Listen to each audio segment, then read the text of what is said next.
Hi, we're Reconnected Group Africa, a research and intelligence-based business consultancy here in South Africa. And in this series, we're going to be sharing our top 10 biggest mistakes that we've seen foreign investors from Europe, Asia, and the Americas making when looking to expand their businesses or start investing in Africa. Mistake number 4 is coming to Africa to do business, but trying to find ways to do business in Africa without Africans in Africa. To be honest, this was probably one of the most disappointing things when I first started getting into research and intelligence based consulting. Many of them are still blinded by the propaganda, discrimination, and the systematic exclusion of Africans from Africa that their systems are accustomed to.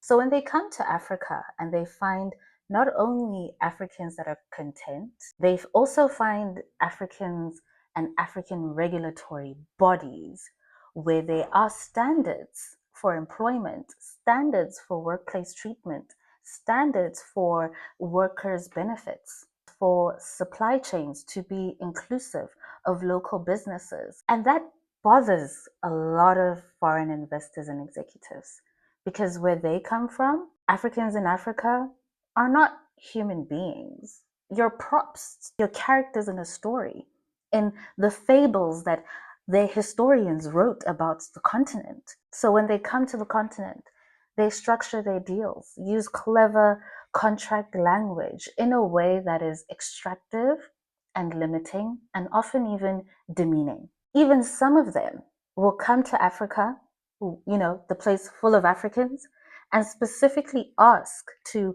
recruit and partner with only with people who look like them.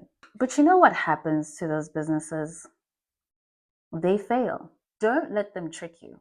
They are failing. Because you would think the most obvious thing if you want to do business in Africa is that you're gonna have to include Africans.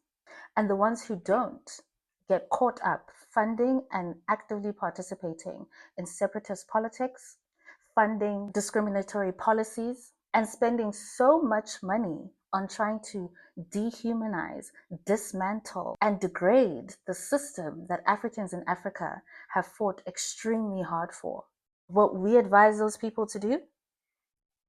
Leave. I tell them straight to their face. You are not your ancestors, and baby, neither are we.